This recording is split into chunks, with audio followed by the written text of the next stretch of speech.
Welcome to our webinar today, How Leaders Generate Energy in the Age of Quiet Quitting. And by the way, this is renewable energy. And we're excited to bring you this today and excited to have you with us. Today, we have my good partner, Jack Zenger, with us. Jack, welcome and thanks for being Thank you. here. My pleasure. And we also have myself, Brianne O'Corin, our digital marketing manager. Bree, you're here. You're going to give us an offer at the end that people can't refuse, I assume. And Jennifer Lambert is also here. She's one of our client executives. Jennifer, you're going to be our chat host. What do you want people to know? Yes, thank you, Joe. For those of you who have questions, please type them in, or if you'd like information sent to you afterwards, it would be really helpful if you send us your the best email or phone number to reach you at. Thanks so much. All right, so let's jump in here.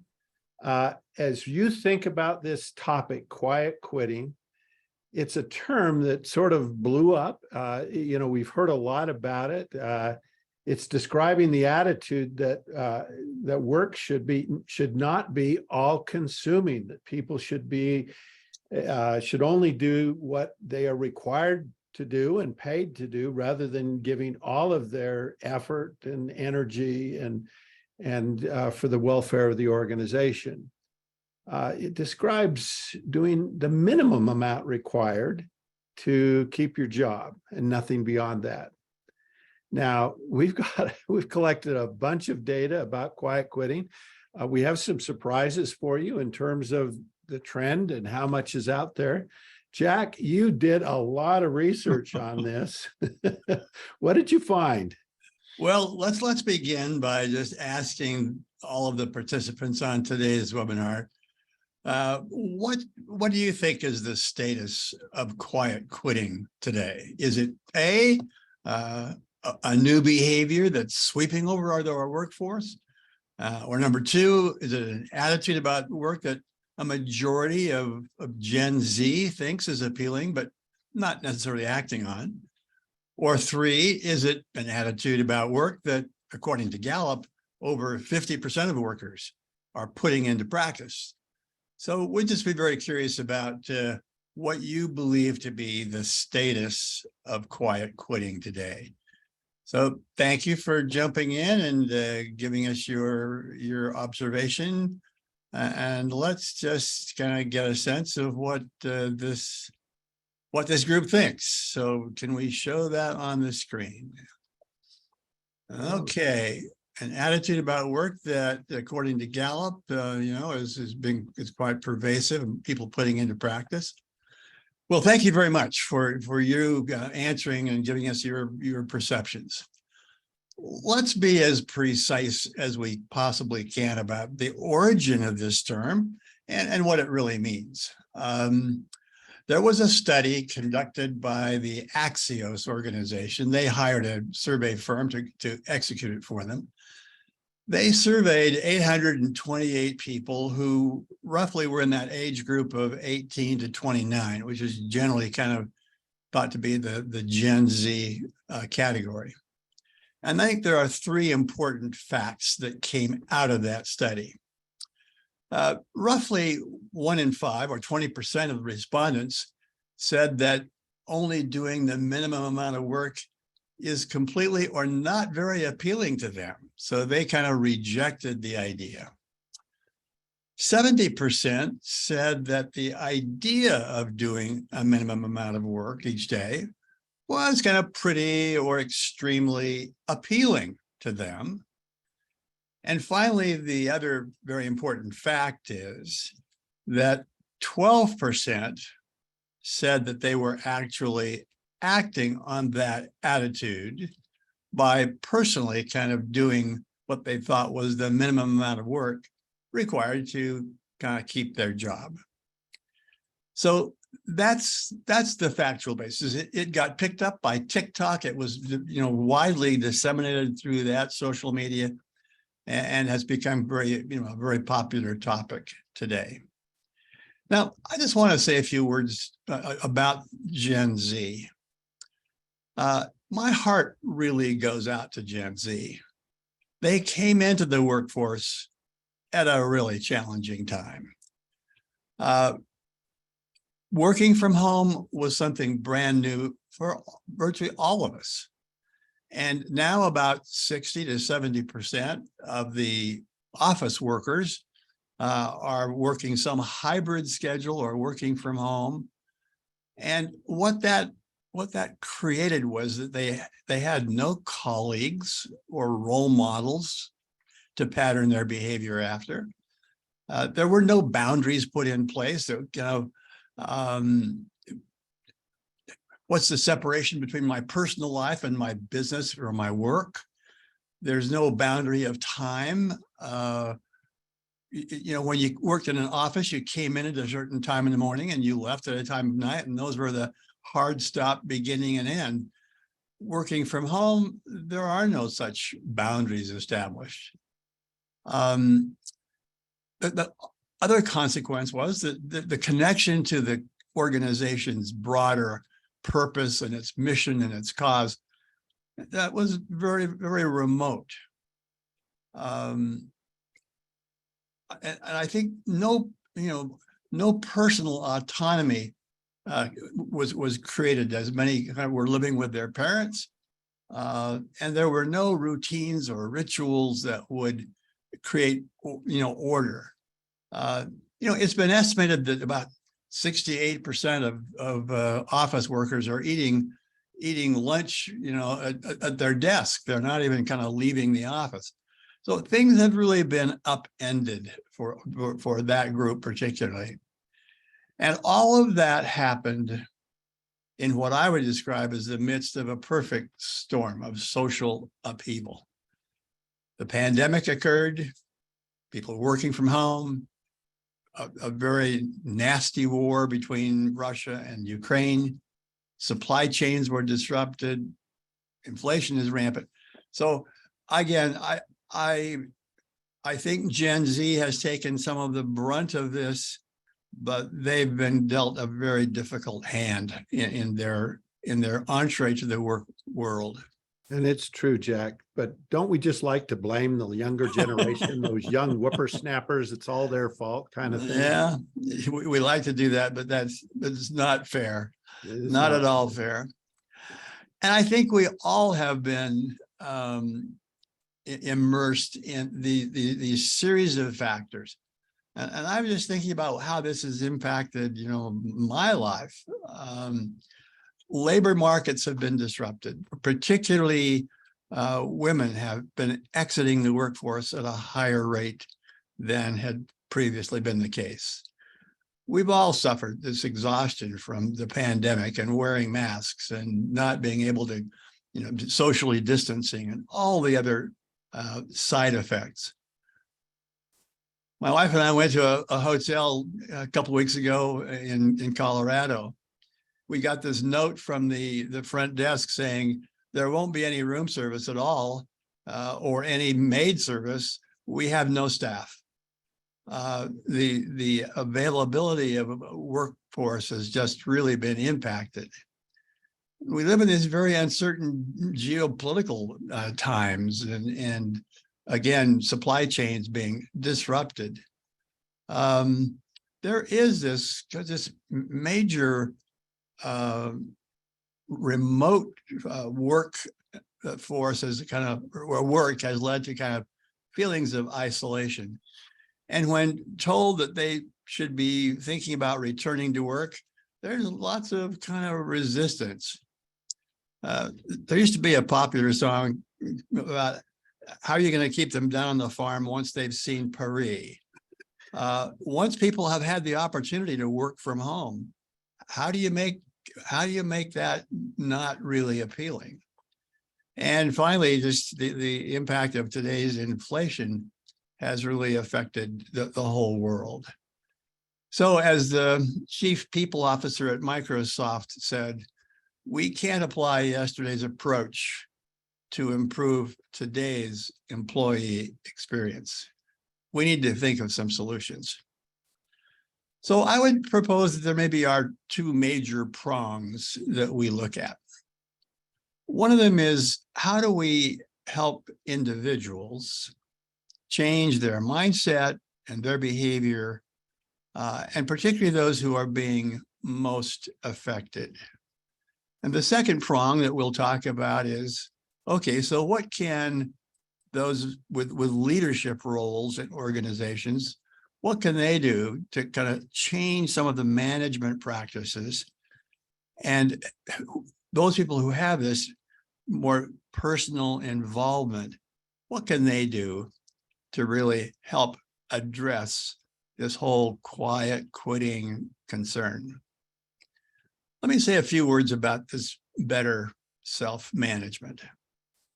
One of the things that's very clear is that some people are living in a small apartment with roommates. Hard for them to have a space that's work, that's separate from their personal life. But to the degree that you can create a separate space, it really does help. That's a step in self-management. The second one is creating a boundary of time. When do you start? When do you stop? Several of us on our leadership team were talking about how it was really hard for us to create a rhythm or a pattern of when do you start? When do you quit? It's so easy to have it just all become one giant blur.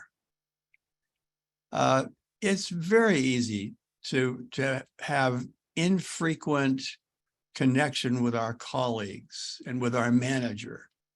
And when that goes for a long time, we feel kind of just, estranged. Creating patterns in our life is really an important step in self-management. One of the most interesting things that, in doing a little bit of research on this topic, that came to me was the importance of people understanding the value of breaks, of periodic, regularly scheduled breaks. And those breaks can be a variety of things. They can be going outside for a walk. It can be having a snack. It can be listening to some music. It can be playing Wordle, which is one of my favorite distractions. It can be checking your news feeds. It can be stopping and meditating for a few moments, or doing calisthenics at your workplace. But the evidence is also really clear that if you can get outside in the sunshine, going for a short walk, there's something extremely regenerating about that. One of the people who's written a great deal about managing your energy is a fellow named Jim Lohr. And he talks about the fact that we sometimes, when we're watching a tennis match, get frustrated at the tennis player who very religiously goes through this ritual of hitting his shoes with his racket, then bouncing the ball 10 times, and then, doing all these things that kind of create a break in between the points. What Laura kind of concluded was, it was that time between the points that really separated winners and losers, that their heart rate dropped 20 beats per minute during that little break that they were taking with that ball bouncing ritual that they had. So better self-management. And I hope if there's any one tip that you take from today's webinar, it is think hard about your scheduled breaks and what you can do to kind of build them in, and especially getting out of doors. Jack, during the pandemic, as you know, I used to come into the office almost every day. I was the only one here. So, but what was interesting is I got in the habit of having a walk in the afternoon. And I never did that when the office was full of people. I kind of felt like, well, I was leaving work and I needed to be an example. But when nobody was here, I'd go out for my walk every day. And I loved it. It was amazing. And now, we're back in the office one day a week and I don't do my walk anymore. But it is interesting that let's give people permission to take a break, to take a walk, to get outside. that's an energy generator. That's renewable energy right there. Yeah, and that's a good segue into this topic of what can the organization do. As leaders, we can encourage our colleagues to schedule those breaks. I think as leaders, we can do some things around thoughtful work assignments, making sure that people understand the importance of a project that's being given to them. And we can deliberately help people create a pattern of work that is enlarging and expanding to them. I think we can do our best to make sure that they have the latest technology and that they have the resources that can make their work as enjoyable and as efficient as possible. We absolutely must not lose track of the importance of getting together periodically. And everywhere I go, I hear, managers talking about, boy, I need to convene a meeting, whether it's a day-long retreat or whether it's an hour-long meeting somewhere in a restaurant. But there's something about being together that is regenerating and it is restoring our energy. And then finally, we're going to talk about in the rest of this webinar today, are there some specific leadership behaviors that we can practice more diligently that really do spill over and impact our colleagues? And that's what we will do in much of the remaining part of this webinar today. So, Joe, back to you. Thanks, Jack. And as you and I know, we've been doing research on discretionary effort for a long time. We measured by this discretionary effort by asking people the question, direct reports, about their willingness to give extra effort and work harder. Specifically, we said, is this environment a place where people are willing to go the extra mile, right? And we determined that discretionary effort was the percentage of people that marked 5 on a 5-point scale that said strongly agree, right? That was discretionary effort. And we found it was correlated with lots of management practices. Employees who strongly disagreed, we determined were the quiet quitters. They were saying, no, I'm not willing to do that extra amount of work. So quiet quitting employees are focused on doing the minimum amount of work to keep their jobs. Now, I had a client, and on a regular basis, they would downsize. Every year they would downsize, and they do that to maintain their profitability. And so if you were responsible for 5 clients one year, the next year you'd be responsible for 6 clients.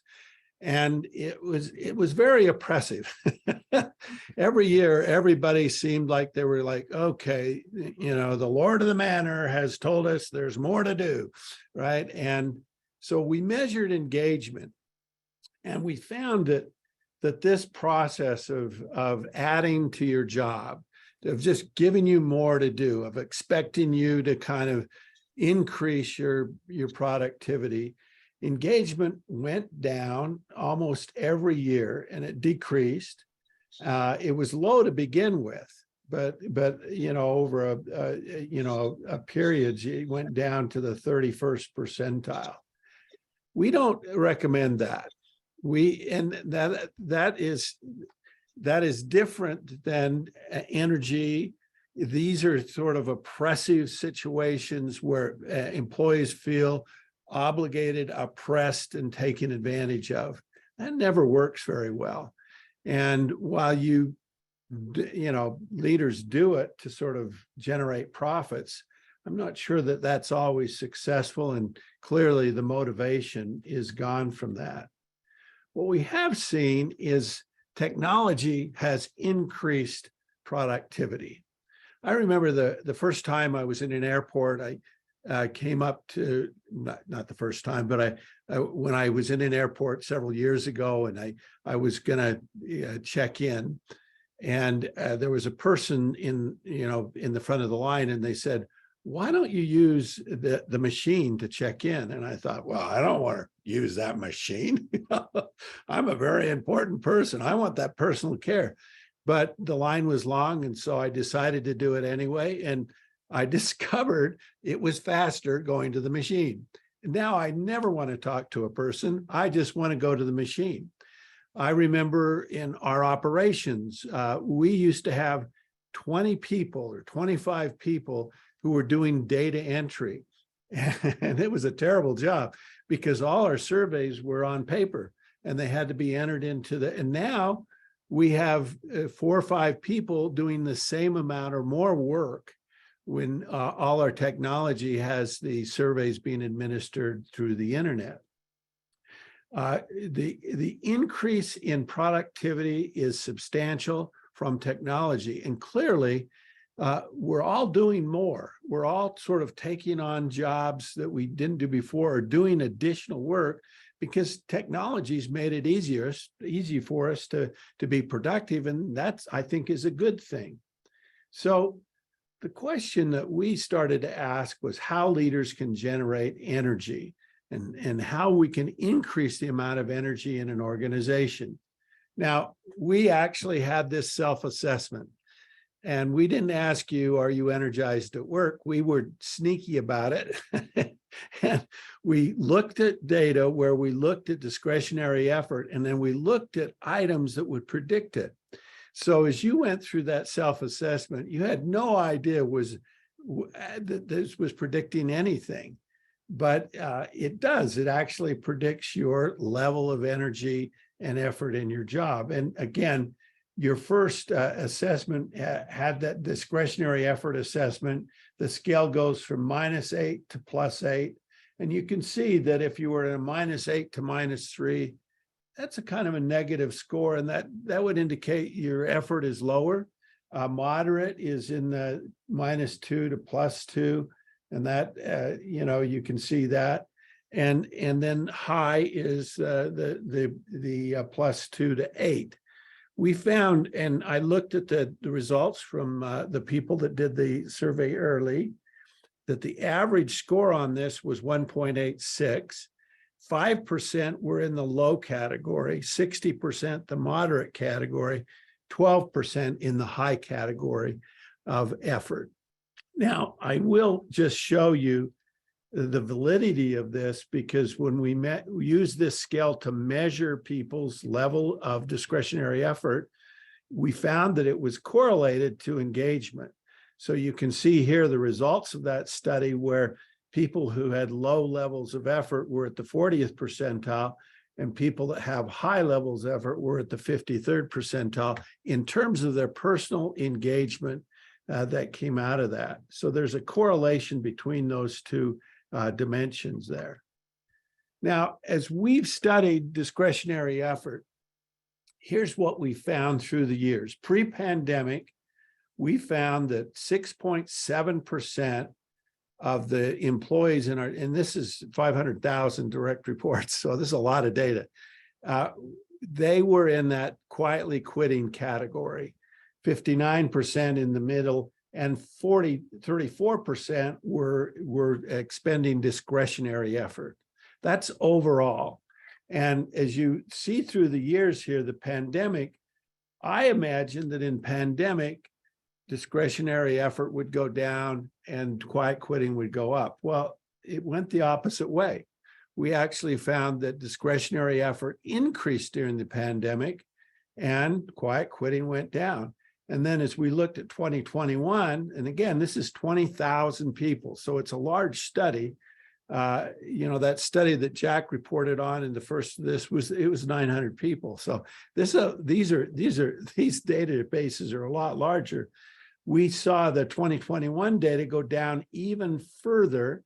And then I thought, well, maybe this is a 2022 phenomena. So what's happening in 2022? You can see it increased to 0.1%. And in terms of quiet quitting, and the discretionary effort went down just very slightly. But we don't see this epidemic. We don't see this tremendous, gosh, everybody's quiet quitting or this is going on. Jack, does this surprise you? A little bit, yeah. It was surprising when we first saw that data. Because we're not seeing it. Now, our surveys tend to go out to successful, progressive, well-managed companies. We don't tend to survey really terribly managed companies where there's a lot of frustration and anger. So I'll give you that that's not what we're seeing in our data. We're not seeing this epidemic occurring. But let me show you what it certainly is a different message than there are some survey organizations who are, kind of proclaiming that this is half of the employees are experiencing this. That certainly is not our experience. And Jack, you were listening to an NPR episode where one of the chief scientists was talking about this. What did you find on that? Well, he was reporting that they had found this large number of people who were impacted. So the interviewer said to him personally, "So how about your organization? Are you meaning to tell me that that 90% of your people are not really actively engaged in this firm's endeavors?" And he, "Oh, no, that wouldn't pertain to us. No, we're very different than that." So I think a little bit, it's a little bit which organization you're talking about. Yeah, that was interesting. So what impacts your work? Well, we know that your personal preferences, skills, and interest impact your work. Most of us have worked in a job we didn't like very much, and probably we left, and some didn't. I mean, so that has influence. The task you're assigned, we've all had bad jobs. What I've found is that there's no job in the universe that doesn't have a bad job, some task that you don't like, right? You're never going to get out of that.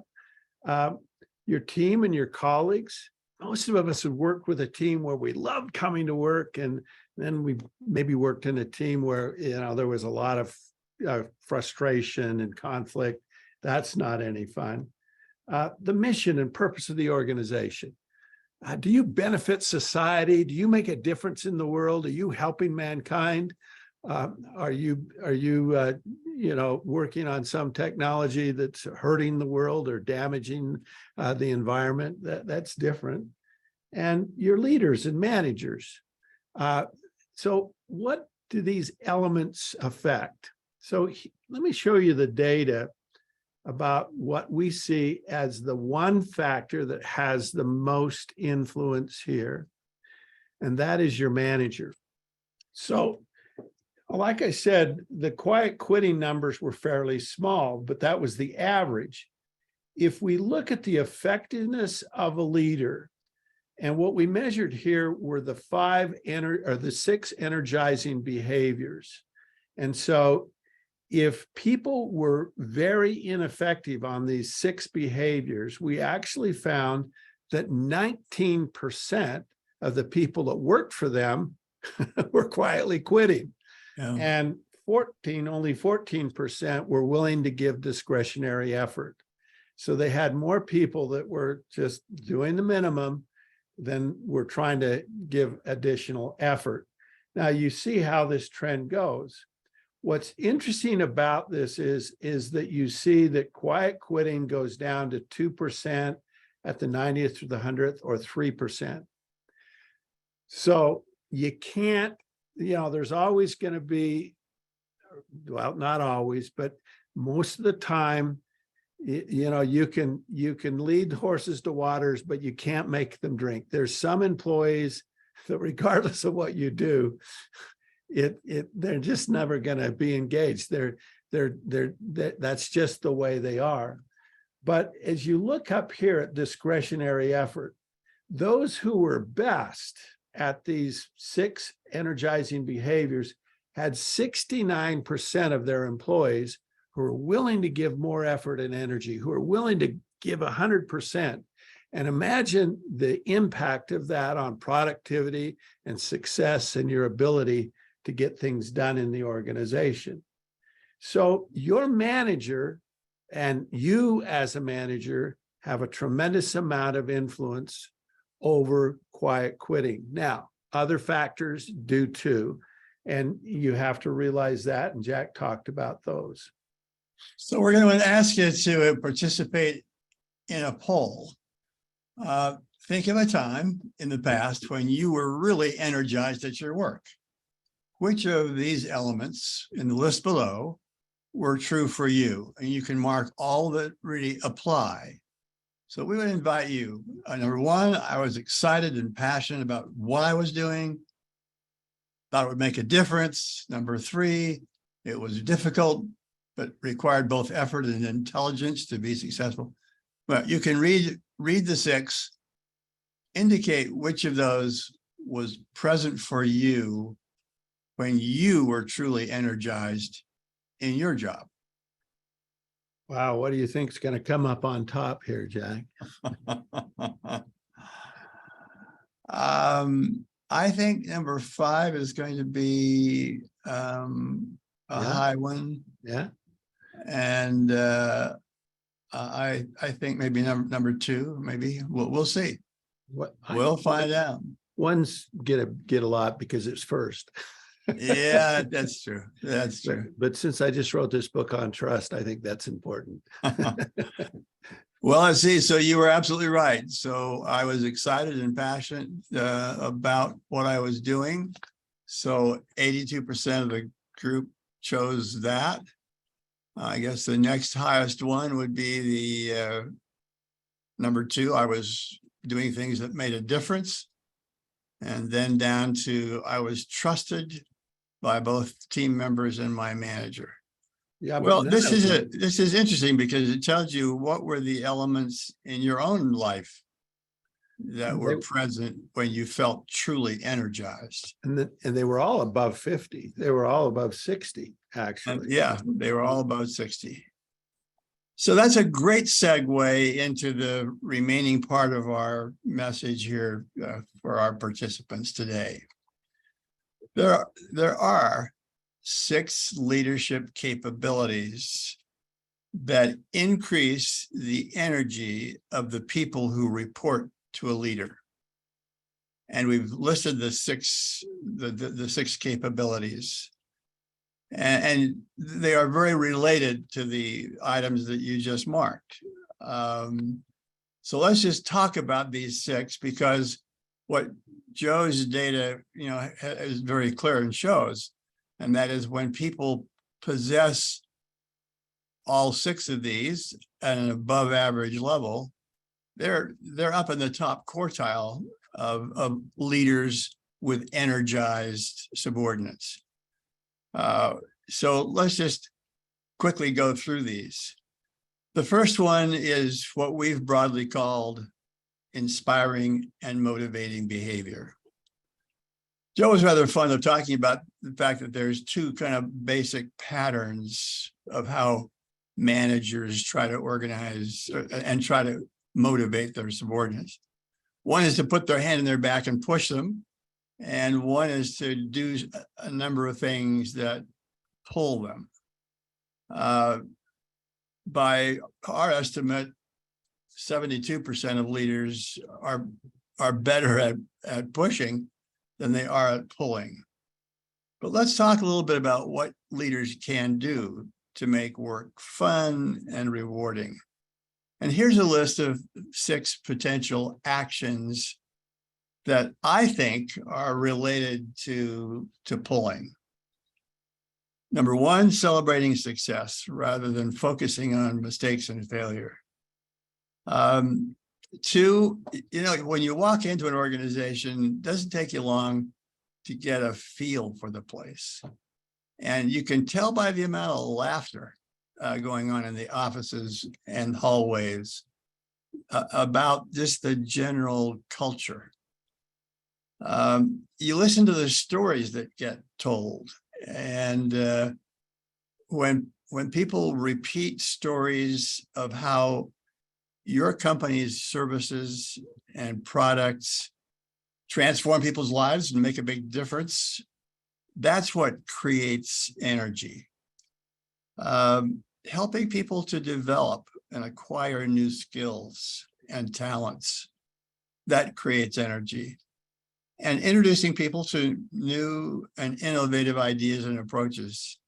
It's that those are the kinds of things that our data shows are part of this inspiring and motivating others. So Jack, when I walked in the office this morning, I said, "How you doing?" And you told me a story about somebody that you just had a coaching call with, and it was a great call. And you know, that's a good example of that story, you know, because it was a wonderful story. And thank you so much. That energized me. And a second thing you can do is establish stretch goals. What's interesting about this is if you go to your employees and said, how many here want to do something really difficult? How many want to be challenged? How many want to do something really, really hard? Nobody raises their hands. So, well, what do you want to do? And they go, I want to be on the beach, on the umbrella, having a cocktail, you know. But what's interesting is this. When people do something difficult, when they accomplish something that's challenging, and you say, well, how was your engagement? Sky high. How was your sense about yourself? Did you feel like that you could do things? Did you feel important? Did you feel powerful? Yeah, I felt powerful. I had my self-esteem went up. People really love accomplishing difficult things. And that is the funny thing about work, is that we don't want to do hard things, but when we do hard things, it's really great and we love it. So one of the things you can do is challenge your group to do difficult things, celebrate their successes, and help them accomplish those difficult tasks. So that's number 2. Jack, what's number 3 is clear vision and direction. I think it's obvious to all of us that when we know what the target is, when we can see how it's going to impact the organization's success and that our clients' lives, that's really meaningful.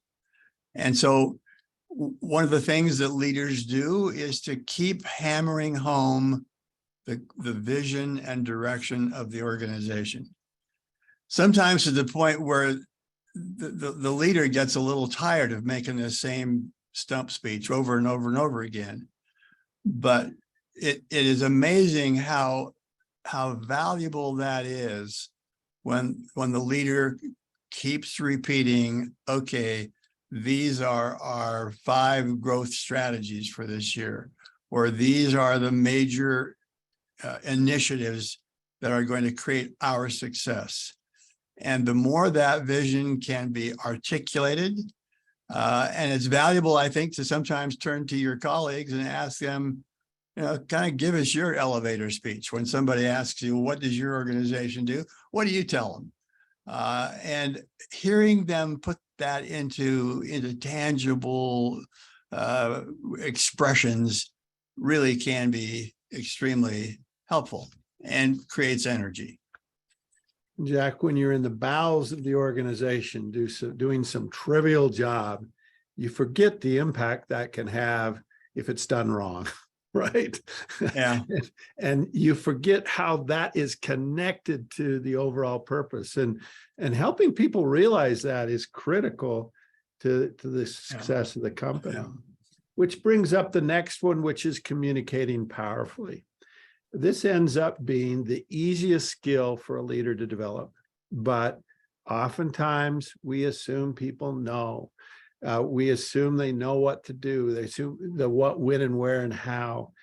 But keeping people informed. So ask the team member for examples of where more quality or higher quality of communication is needed, and do communication gaps exist? Keeping people informed is an easy skill. And by the way you do it really matters. Because, you know, if you're boring or if it's just matter of fact, but if you do it with enthusiasm and energy, and again, keep them informed, what's next, who's on first, that really makes a difference. Yeah. Number 5 is collaboration and teamwork. If you recall this little poll that we took a few minutes ago, when we were asked about how important is it, or was being part of a team that you enjoyed working with, was that present when you were feeling your most energy at work? And the answer was very high percentage of it. Something like 68 or 70% said yes. So being part of a team that works together in a united kind of way makes work fun, and it makes it inviting, and it does increase the level of enthusiasm and energy we have for our job. And Joe, trust. Well, yeah, trust is so important. And, as you think about the fact that you're trusted, that you trust others, what we found is trust is contagious. That if you trust somebody, they tend to trust you. If you distrust them, they distrust you. And I was with a group yesterday talking about how important is trust in your organization, and they worked with clients. How important is trust? And they said, well, it's everything. If a client doesn't trust us, they fire us, right? And that's true. It's true for us. Mm-hmm. Trust is critical. What can you do to increase trust? It starts with your relationships, build those relationships. It also has something to do with your consistency and your expertise. So ask team members, for example, of trust building behaviors they've seen. Seek examples for ways that you and your team can be more trusted. We just did a trust assessment in our organization, and we were surprised at how much we were able to increase the level of trust in our own organization. So that was fun for us to see, Jack. Well, we, in our self-assessment, gave you a series of questions where you got at your preference for one of these 6 behaviors, or actually a couple of them. We'd asked you what you would do first, or what you would do second, and then what you would do last. What you'll see in this are some positive and negative scores, right? And a negative score would indicate you have less passion around that. A positive score would indicate you have more passion and energy. We found that your passion and energy is usually correlated to your performance, that the higher your passion and energy, the higher your score or your performance on that particular thing. And as you can go down that list, you'll see the 6 energizing behaviors and your level of passion for those different behaviors, whether it's high or low. That should give you an indication of whether you like this thing or don't like it, but it also might give you an indication of, is this something I'm really good at, or this something maybe I'm not so good at? So let me show you the impact of this. Now we're going to measure discretionary effort here. And like I said, when I showed you the previous graph where we looked at the high and low management effort, and the fact that even the best performers had 2% of their direct reports who didn't have, were quietly quitting. If you have a fatal flaw in any one of these 6 behaviors, the discretionary effort for you is at the 21st percentile, right? It's very low. So if you're above average on just one of these, it doubles. It goes from the 21st, well, it almost doubles. It goes to the 41st percentile. If you're above average on 2, if you're above average on 3, it goes to the 50th percentile. I actually found that because these are important, because these 6 behaviors sort of help each other, being above average on all of them gets you to the 70th percentile on discretionary effort. That's not bad. That's actually pretty good. But another approach is to say, well, wonder if I was really good at one of these. Well, your average discretionary effort would go to the 61st, 2, 66, 3, 70th, and 4, 74th. So we have a philosophy here about, well, building strengths is not a bad approach. So we're kind of divided here. We're very clear. If one of these is a fatal flaw, if you have a strong negative number on one of these, you may want to say, it looks like that could be an area where I need to push it up. And again, moving your performance from just terrible to okay is going to help you here. So being good at all these, being reasonably good at all these is helpful. Now, let me show you another graph here. And Jack, anything to add here on this? No, I think you said it. I probably oversaid it, but here's another. Now, we looked at overall leadership effectiveness. So we know that these 6 competencies all are strong competencies. So again, if you have a fatal flaw on any one of these 6, guess what? You're at the 2nd percentile, and it's terrible. It's going to have a profound negative effect on how you're perceived as a leader. A negative, a fatal flaw in any one of these is terrible. If you're above average on one, your overall leadership effectiveness would be the 32nd percentile, 2, 42nd, 3, 51st. But if you take one of these behaviors and develop a profound strength, 90th percentile, if you're great at one of these, your overall leadership effectiveness goes up to the 70th percentile, 2, 81st, 3, 87th, and 3 to the 91st percentile. So being good at 4 of these puts you in the top 10% of leaders in terms of their effectiveness. So we think that you can be better at these, and we'd encourage you to do this. And Jack, you're going to tell us about how to. Well, yeah. So we would invite you to do the following. Ask yourself, do I have a significant weakness in any one of those 6 strength building behaviors?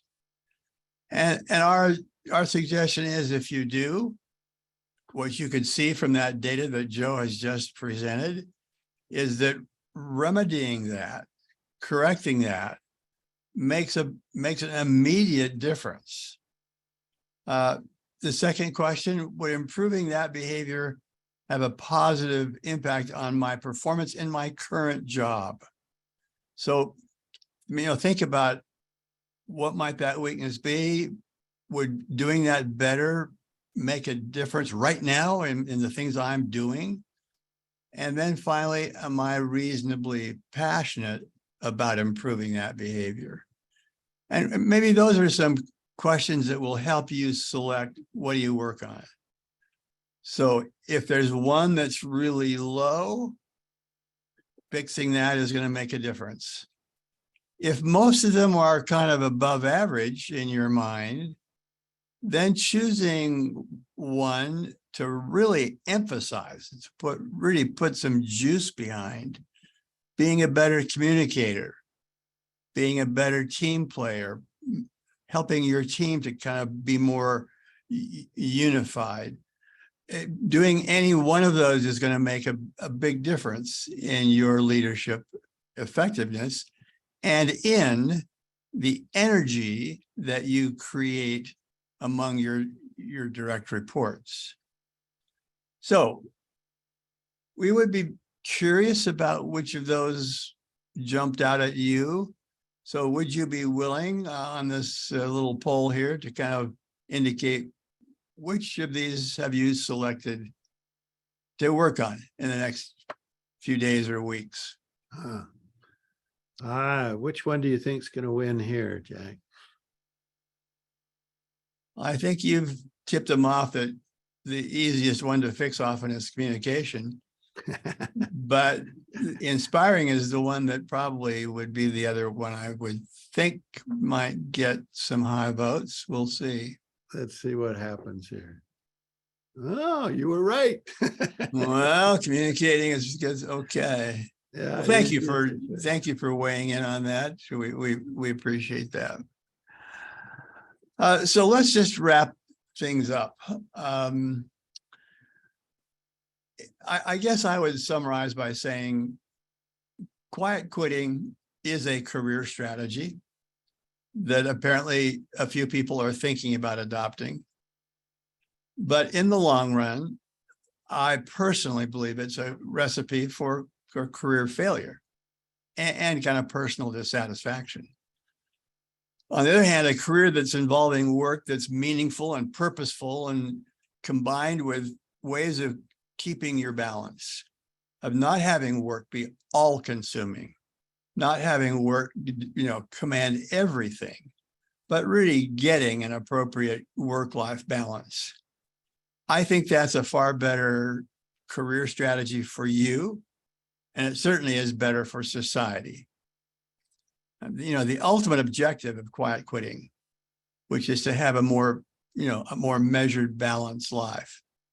I think that can be achieved in some better ways than by what some have called quiet quitting. When you complete the exit survey and you give us some feedback about today's webinar, we will send you a copy of a little guidebook on how leaders generate energy.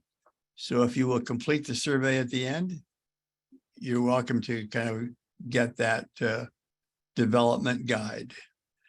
And we'll just conclude by a quotation from a man that probably maybe not well known to everyone, but Andrew Carnegie was one of the early pioneers in the steel industry. He sold his company for $450 million, which back in those days was a lot of money.